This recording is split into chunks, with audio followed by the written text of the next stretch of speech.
This episode of Tutia Bruja is sponsored by Floodwitch, dedicated to providing information that helps you build an ethical witchcraft practice by raising marginalized voices while reclaiming weird. This is Floodwitch. Check it out at floodwitch.com. I can see you clearly.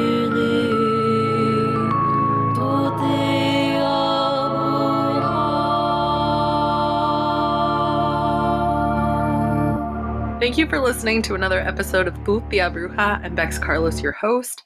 Holy shit, guys. So some thank yous are in order. Kiitos paljon to Finland. We reached number 2 and 17 on the religious spirituality charts. Thank you. The support is wonderful. And I'm going to be quite honest because I'm a Mexican American and our public school system isn't the best. So I did look up a little bit of history on Finland. I did not realize that Finland declared their independence of the Bolsheviks post the revolution in 1917. But knowing history is important. So thank you for listening and giving me the opportunity to get a little bit more educated on you guys. Kind of carrying that theme of history being important. Today is Juneteenth. If you're not familiar with Juneteenth, Juneteenth is the day that the United States actually freed all of the Black Americans that were still enslaved. Texas recognized that it could no longer enslave people, but one could argue that has only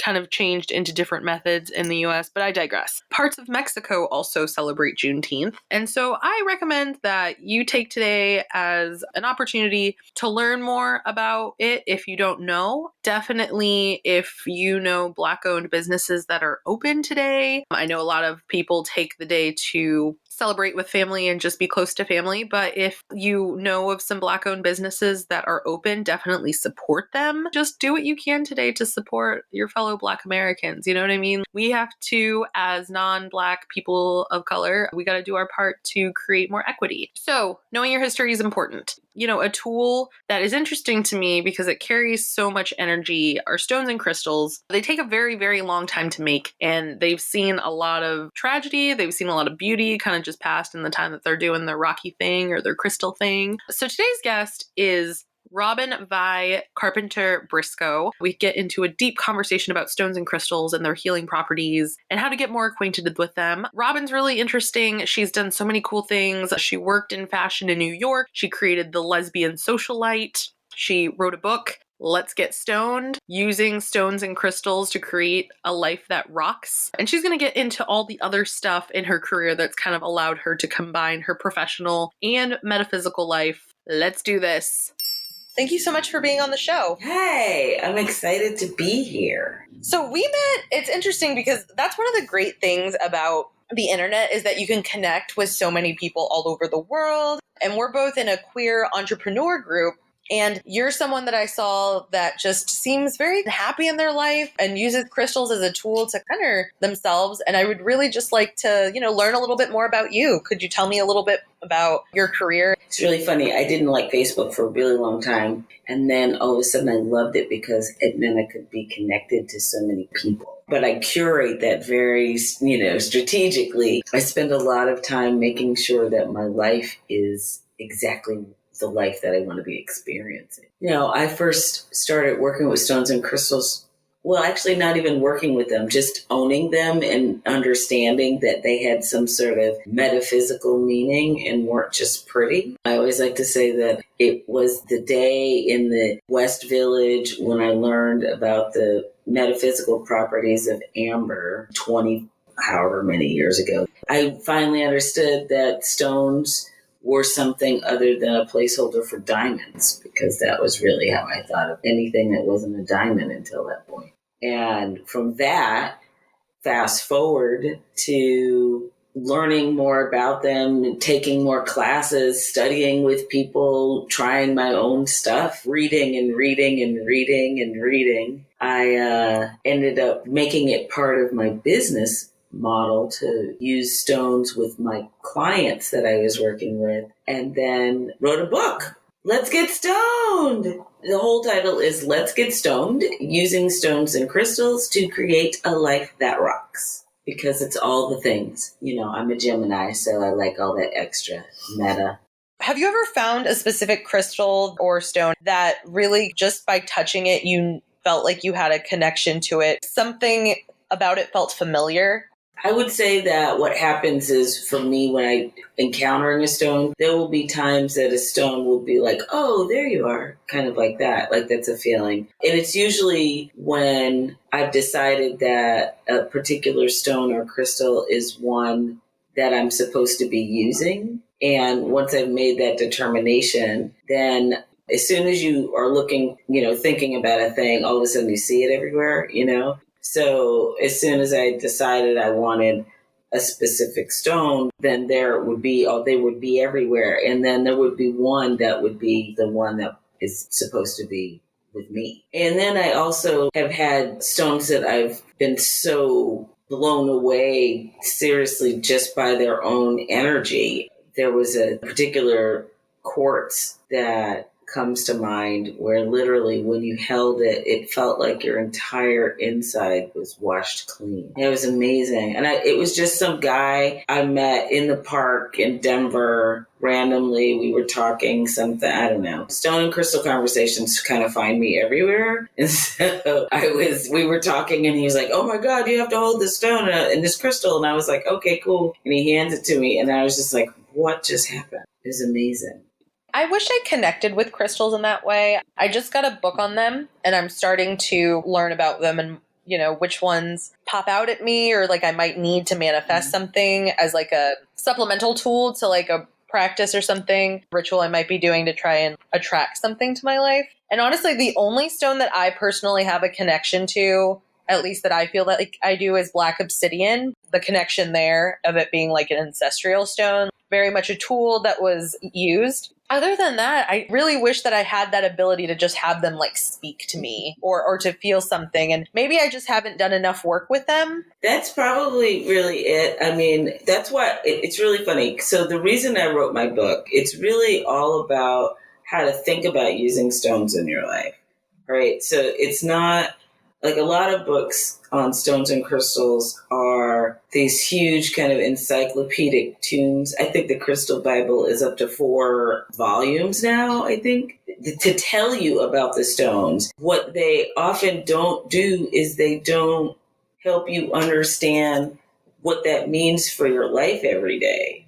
Like, what am I going to do and how am I going to use it and how am I going to make use of it in my life? And so my book is really about that because for the first, I don't even know how many years, the only stone I ever did anything with was amber. If anything, maybe consider looking at gold sheen obsidian that maybe you might have also an affinity for other versions of obsidian, to kind of branch out. But I feel that stones will speak to you when those vibrations that they are emanating are the ones that you need specifically. If a stone's not your thing, then it's not what you need to hear, or it's not the way that you need to hear it, or how you need to receive it. I also think that it's when we have self-judgment around the fact that somebody's doing something that they really think is cool, then we end up blocking ourselves from our own understanding of our version of that thing. And now that you mention that, that does make sense to why some of them might have popped up at me. Just because I've been making a lot of efforts to decolonize and to really connect to practices of my ancestors because I feel it's a shame, but, I think people of color of any type really have to do the research on their own traditions and customs. I would say in America that we were encouraged to not be too fill in the blank. And so we got rid of so much that people, unless they have a history of it in their family of making sure that they're connected, you lose it. And so I'm always encouraging people to think about it. I always said that was the biggest lament and hardest thing for any American of color was that we were so disconnected from where our power comes from. Without a doubt, because there was something so cleansing about I went to Mexico earlier this year before the domino effects of 2020. Yeah, right. So I was in Mexico, just kind of like you said, everywhere I went, there was a black obsidian I would find somewhere in various conditions. You know, there were some that were very, very damaged and kind of just chipped away at. I did get a massage stone, and that was been helpful for me, kind of in helping release some of the tension that I have with all the frustration with everything that's going on right now. They definitely do find you. I guess I gotta go stone hunting. Yeah, that's funny. That's the stuff that I do for clients. And actually, we are planning a retreat right now for next February where we'll go crystal hunting. Rock hounds, people who are really just into the finding of the specimens predominantly, they guard their locations of where they find stones pretty stringently. And then there are people who have mines, and then they, have that, they own that. But in Arizona, there is a national park with a place called Crystal Hill where you can actually go and find quartz crystals. You don't use equipment. You just use, your eyes and your fingers and your feet or whatever to dig things up. That's going to be part of the retreat. We're going to go there because I think what could be more fun than finding something beautiful yourself? That would be your ultimate connection to the stone is you have the trip that you took, you had this really fantastic journey. You went on this adventure, you found it, you can have the story of how you found it and what you were feeling. And so not only does that crystal, which the quartz itself is all about, focus and clarity and that kind of thing, it's also this wonderful journey part, explanation of your story that you get to tell every time you experience that stone. There's something really nice about knowing where it came from. You don't have to worry so much about all of the ethical concerns about whether this was harvested in a way that doesn't hurt the people in some way. A lot of people don't think about that, how it impacts the people and, losing these resources, which is something that I guess I'm curious about. Do you think that with this practice and knowing the metaphysical properties, do you think the stones or crystals, there's something about them that's altered when they are taken in an unethical way?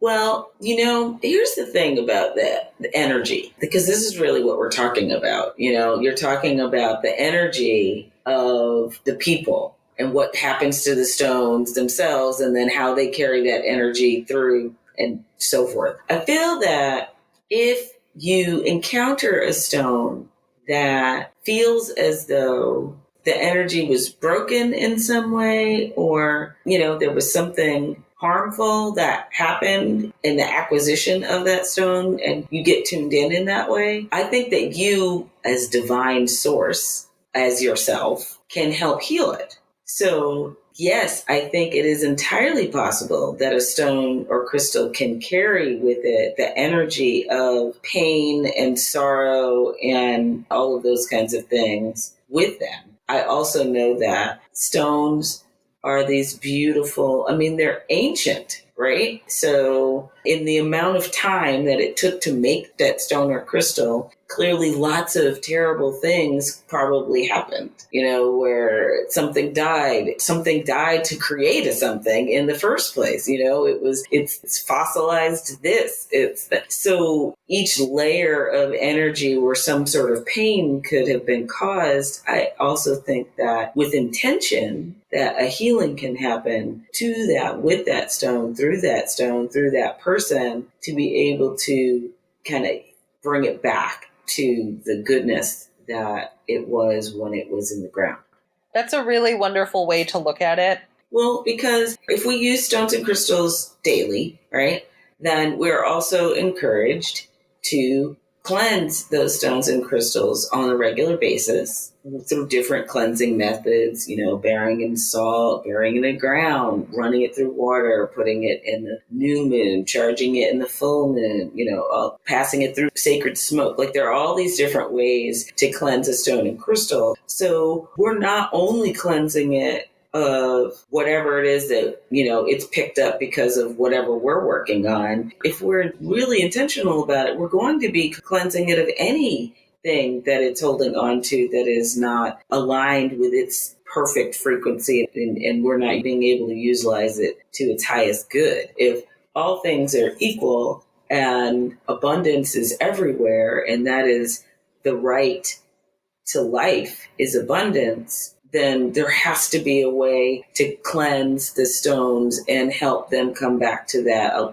perfect alignment in that abundant way of living. I'll have to keep that in mind. I really am trying to implement stones and crystals more. But for me, like I was telling you, I think I've been having a hard time connecting. So I think I'm just going to let myself find what comes to me. You could take a class. And I think I might need to, because I've looked at a book and it just kind of is overwhelming. I'm like, ugh, a lot of the books about them are like encyclopedias. Yeah, they're just chock full of information. And it's not information that's not actually usable. I use them all the time, but I use them in what I call a stone prescription, which is what I write for clients, where I choose 10 stones that are your 10 stones out of all the myriad stones that there are. And I choose them for you, and I tell you why I've chosen them. And then I give you a way that I want you to use them in your life daily, so then you have a connection to them. And, they're all chosen based on lots of criteria I utilize in order to write a prescription, just like anybody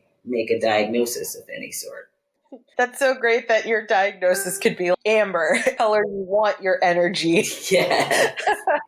That's such an amazing way to think about it, is that you're prescribing someone just here. This is something that is really going to, I'm for anything that isn't pharmaceuticals. Pharmaceuticals aren't for everybody. And I think that finding ways to center and cleanse the energy around you is very, very important. Are there other metaphysical practices that you also take part in, or are crystals and stones the only thing that you really kind of dabble with? No, I have done like candle work. I make incense and do a lot of incense burning and chanting. I do lay stones and crystals and like grids on my body and things like that. So that's a little bit deeper than what other people might be using them for. In the past, I've studied lots of different ways of rituals, and it's part of what I help people create for themselves, because I think that one of my favorite things about Wiccan practitioners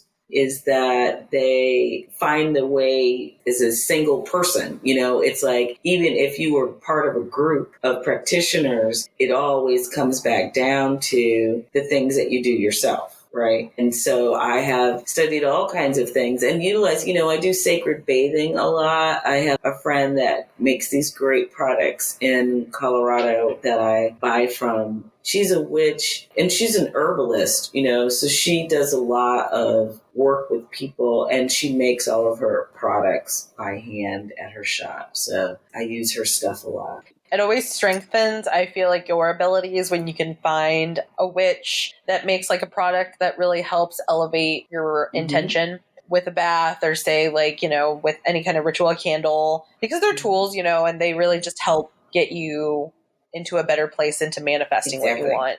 It's the thing that I continually, I kind of fight against with stones and crystals, like people are, they're like, oh no, stones and crystals. And, that's too witchy, or there's too, and like there were stores that I may utilize personally that I didn't include in the book, because the whole point of the book was really to kind of help initiate people into the understanding of how to use stones and crystals. If they walk in and it feels like too witchy, it's going to completely turn people off, and they're going to miss the message because they're going to spend too much time being all uncomfortable about things. So it's always like, I always try to help people understand everything is a way to get more connected to self. Everything is a way to get more connected to source. Everything that has been utilized by people from all over the world in some way, shape, or form has been ritualized because somebody made it up at some point and somebody did it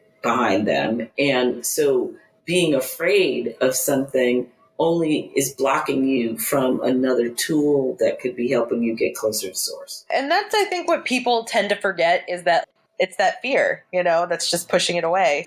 Fear pops up all the time. I mean, it's a thing, right? The deal is, if something pops up and it's something that you don't know about and you realize that you're afraid because it's lack of knowledge, then learn something. Because the thing is, if you learn about something that you've been afraid of and you go, oh, that's not actually my thing, then you've made a decision that that's not your thing, but now you're not afraid of it anymore because there's nothing to be afraid of. But fear is almost always based in lack of knowledge or misunderstanding. It's always like the unknown. Fear of the unknown, like I'm not going to jump off a cliff to see if I'm going to die. That's one thing, but I'm not going to walk in front of a bus. These are healthy things to keep you from perishing. Otherwise, something else is just blocking you. Anything else is blocking you from your good. Because you never know what opportunities can present themselves. For me, similar to you, aligning my metaphysical, professional practices and also just aspirations have really led to other opportunities that have been very fulfilling of myself. And if I wouldn't have made that jump to be like, you know what, I'm going to combine this witchy stuff, even if people don't like it or, it doesn't resonate with them. And yes, that might exclude some people, but it's going to attract more people to the authentic you. Yes, 100%. I had this conversation. I was at a networking event that somehow, 50% of everybody in the room was a hypnotist. I'm not really sure how. I don't even know how I got there. They were all really intense. And I was in the bathroom with this woman and she was like, you don't talk about all of your other stuff. I'm an intuitive. I kind of kept all that out of my business. I was a small business consultant. I kept things really linear, which was very difficult for me. And I was really miserable and not very successful at it. I'm an intuitive. So sometimes I say stuff and I don't know why I'm saying this stuff. And all we have to do is accept it and keep moving on. I'm all of these things. My spiritual practice is absolutely part of everything that I'm going to do. And that's how I function. So that's how I'm going to suggest things to people. So it wasn't until I was honest about all the things that I am that I could really plug in and be my best self. And me being my best self makes me the best coach for my clients, teacher for your students. The deal is everybody is not for you, and that's okay. The point is, until you are fully authentic and fully content in flow and aligned, then the people who resonate with exactly your message will be there and for it. And I think that at the end of the day, that's the most important, because what's the alternative? You try and fit in this box that you just don't fit in, and you're miserable and you can never figure out why, but the truth is, you're too afraid to let everyone see the real you. Yes. I'm good on that. That doesn't sound great. Yeah, it's not fun. And I used to call it my shiny veneer. I lived in New York City for 17 years. I worked in fashion for 12 of those 17 years. And I spent an enormous time working hard to prove to people that I was like them so that they would accept me.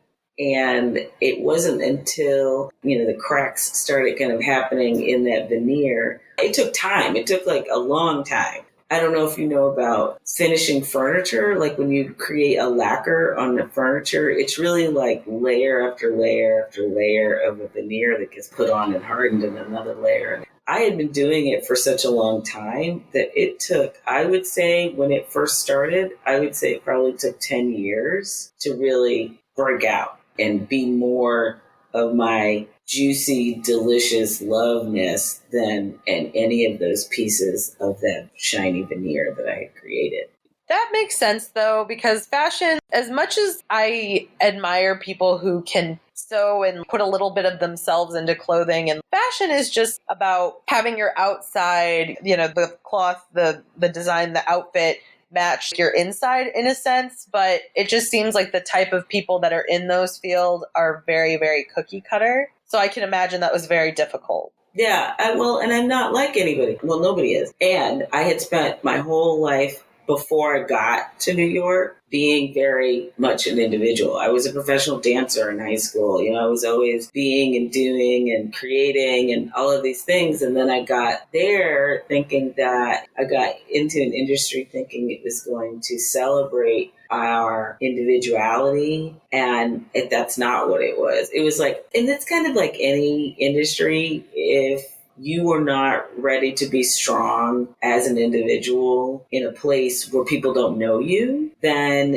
you feel the pressure of fitting in to survive. So it's not until you are fully and completely strong in yourself and who that authentic self is that you can stand and be fully and completely that self, even in the midst of people wanting you to be like them. And I had the full circle moment when, after I left New York and left all of that behind and didn't talk to people for a decade, went back to cover Fashion Week as a journalist, because previously I had been backstage, went to cover it as a journalist and ran into a lot of people who knew me a long time ago and found myself not being filled with anxiety and not having all of the experiences that I used to have when Fashion Week was happening. Like I found myself just kind of relishing it as the show and the spectacle that it is versus it eating my insides and feeding my not enoughness. I did get a full circle moment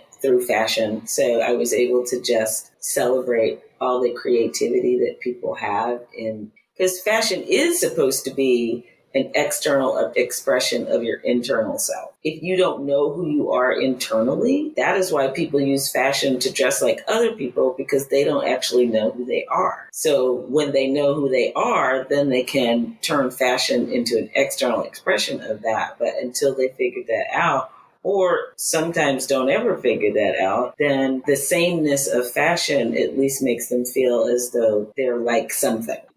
Life is a journey, and like you said, it's not all linear and things connect at different times. It's really wonderful that you got to have that full circle moment. I think that that's always the most cathartic, especially like as a witch, when you're just, wow, I did all that healing on myself. Yes. You're like, look, oh, and here I am standing here being fantastic and smiling the whole time, and I'm not having anxiety dreams, and I'm not like, I got all of my moments, I would say in the last 10 years, I have gotten the gift of all of my moments. I wish this would happen, or I wish somebody would think this about me. I wish this would happen. All of the things, I've gotten them all and more, so you have to keep coming up with things, because when you get in that manifesting alignment, fully flow, authentic self place, the stuff happens, and then you got to come up with new stuff. Yeah. Well, that's something to aspire to. I know I still have a lot of growth to do. Well, Robyn, thank you so much. This has been such an enlightening conversation about stones and crystals, because I find them very, very overwhelming at times. Where can people support you who are trying to get into stones for the first time? So glad you asked. This has been so much fun. We've had some really good conversation today. And I have, Instagram. I'm Goddess of Joy on Instagram and Twitter. I have the Let's Get Stoned book page, where I share a lot of things. And the website is createalifethatrocks.com. You can also, if you get signed up on the Facebook page, or you start following me on Instagram, you will get an announcement in another couple of weeks for a webinar that I'm teaching called Permission to Shine that is coming up. It's free, and it will be some mindset stuff and some stone and crystal stuff, because I can't do anything without stones and crystals. And it's a precursor to a live course that I'll be teaching on how to write your own stone prescription. So I call the course Stone RX 101. The thing that I normally write for clients, which it takes a good long while to write it, I teach you over 8 classes how to write your own. So it's, again, we talk about mindset, we talk about ritual, we talk about all kinds of stuff, and then we get to the nuts and bolts of it, of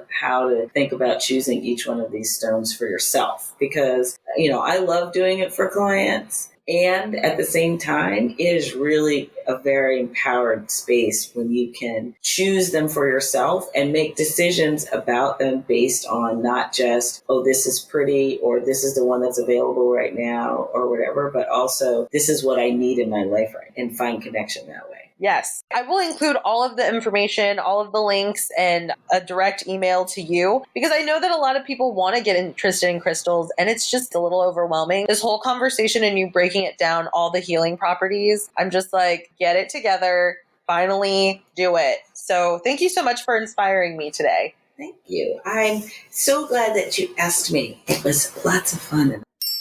And that was the episode. Oh, I hope you enjoyed it. Stones and crystals are so pretty, and I know that a lot of us are a little overwhelmed by them, so hopefully Robyn helped break it down a little bit for you. Oh, and finally, I want to announce the winner of the Pride Tarot deck. This deck is going to Randy. Randy is here locally the lead singer of Sorry Scout. So definitely check out Sorry Scout if you haven't. They have a great song called ACAB. Take a listen, support him and his band as well. I know in the intro I mentioned that we were number 2 and 17 in Finland. And again, thank you so much to all the listeners there. We also made it to 135 in the US, which isn't shabby. Thank you again for all of the support. Be sure and write reviews, rate us if you don't want to commit to a review. Sometimes reviews are hard. It's whatever. Tell your friends about us. Just really help spread the word. Everybody who tells me how healing these episodes are, I'm really glad that I could help provide some wisdom that helps you heal yourself or find tools to incorporate in your practice, because that's really what it's all about, people, is just helping us find our strength.